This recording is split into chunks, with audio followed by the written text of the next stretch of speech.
Was this supercar even designed by human hands? In Monaco, nothing appears by accident. Presence is engineered. Timing is deliberate. Every arrival carries intent. What looks effortless is usually the most controlled. Today isn't about speed or noise. It's about how a woman and a machine quietly rewrite the room without ever asking. Before the engine speaks, the environment already reacts. Conversations drop in volume. Movement slows. Attention realigns. In Monaco, this response isn't coincidence. Real influence doesn't announce itself. It registers. She doesn't arrive to be seen. She arrives already understood. And that's why the space adjusts around her. The supercar isn't flexing wealth. It's validating awareness. It confirms she knows the rhythm, the hierarchy, the invisible rules. In Monaco, excess gets ignored. Precision gets acknowledged.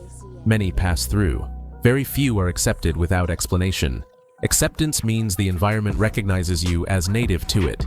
Valets don't hurry. Security doesn't probe. Nothing needs to be clarified. The space accommodates her as if she's always belonged. This is where rules soften, not through dominance, but through composure. And once presence is established without introduction, only one thing remains unanswered: how she chooses to move once the room is already hers. If you catch the details most people miss, like the video, subscribe to Zenith, and comment whether true influence ever needs to announce itself. In Monaco, clothing is never decoration. It's calibration. Long before an introduction, before proximity even matters, the message has already landed. Fabric, cut, proportion, each choice confirms awareness. She isn't dressing to stand out. She's dressing to exist naturally within the environment. Nothing fights for attention. Colors are muted, chosen to work with light rather than against it. Shapes mirror the city's tempo, measured, composed, precise.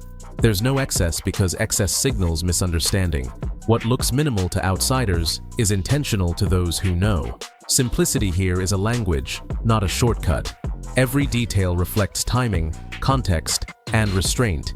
That's where the authority comes from. Quiet, stable, unquestioned. In Monaco, effort exposes itself instantly. Trying to impress is read as insecurity.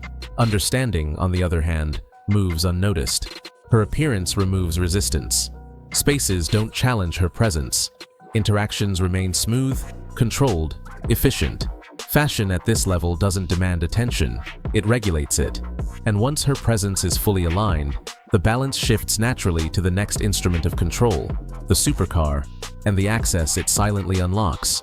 In Monaco, a supercar isn't admired for speed or price. It's read. Long before anyone hears the engine or recognizes the badge, the car has already communicated whether it belongs. That's the difference most people miss. Expensive doesn't mean accepted. Fit does. Some cars, even rare ones, feel wrong the moment they arrive. Too loud for the street, too eager for attention. They interrupt the environment instead of blending into it. She understands that distinction. Her supercar isn't there to impress strangers. It aligns with the pace, the scale, and the expectations of the city. Its presence feels normal, almost invisible, which is exactly the point. There's no performance involved, no dramatic arrival, no need to announce anything. Valets react calmly. Security doesn't slow the moment down. The car isn't asking for access or trying to prove status. It already meets the standard, so the process moves forward without friction.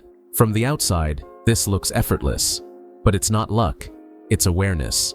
Choosing the wrong model, the wrong configuration, or the wrong tone would break the illusion instantly. At this level, the supercar stops being a symbol of wealth and becomes proof of judgment.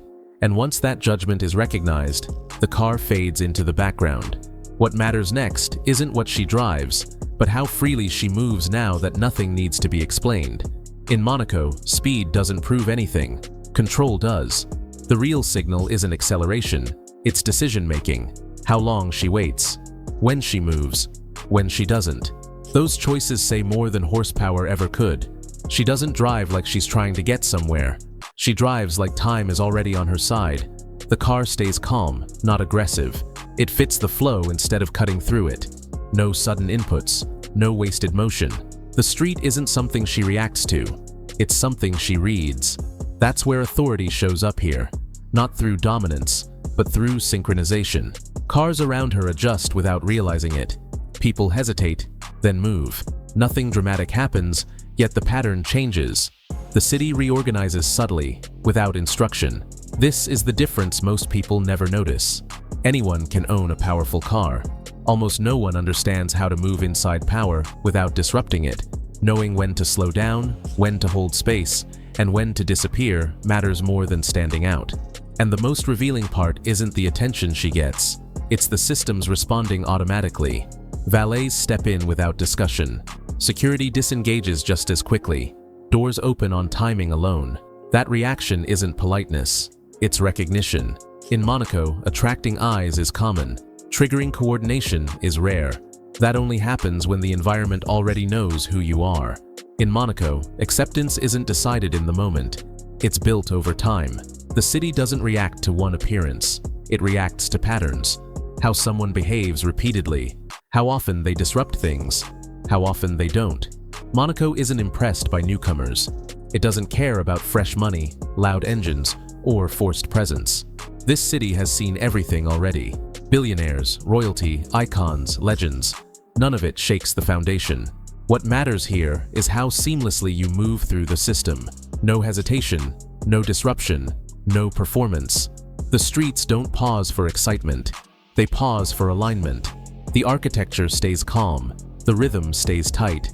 Yachts glide without drama. Cars slide through like they've been there forever. That's the standard. If you don't fit it, the city doesn't reject you out loud. It just makes you feel out of place. People stare longer. Security lingers. Energy shifts. Monaco never embarrasses anyone. It simply exposes who belongs and who's still trying. Real acceptance here feels boring to outsiders. No spectacle, no applause, just smooth motion and zero resistance. That's how you know someone isn't visiting Monaco. They're operating inside it. That's why it looks effortless from the outside. People assume it's luck, money, or privilege. It isn't. It's consistency. Showing the same restraint again and again teaches the environment what to expect. Eventually, it stops checking. That's when authority disappears into the background. This is where most people get it wrong. They think being noticed equals success. In Monaco, being noticed is cheap. Loud arrivals get eyes instantly. Phones come out. Heads turn. But attention isn't belonging. It's friction. She doesn't cause friction. Nothing around her needs to adjust. Traffic doesn't pause awkwardly. Conversations don't break. No one reacts sharply because there's nothing to react to. Her presence fits the system instead of testing it. That's the real divide here. People who are only seen leave behind disturbance, small delays, glances, interruptions. People who are accepted leave nothing at all. The rhythm stays intact. The city keeps moving like nothing happened. And once you understand that difference, the final signal becomes obvious. Power in Monaco isn't what draws noise. It's what passes through silently and leaves no trace when it's gone. In Monaco, the most important rules aren't written anywhere. You don't learn them by watching once. You learn them by noticing what never causes resistance. Power here isn't announced. It's absorbed. And once it's absorbed, the city stops reacting altogether. Long after the supercar is gone, after the street returns to its usual pace and the reflections settle back into the glass, something still lingers. Not attention, not noise, control. The kind that doesn't need reinforcement because it was never questioned in the first place. She never had to introduce herself. No gesture, no statement, no moment designed to be remembered. That absence is the point. In Monaco, silence isn't emptiness. It's confirmation. When nothing needs to be said, it means everything has already been understood. The city doesn't remember engines or outfits or faces.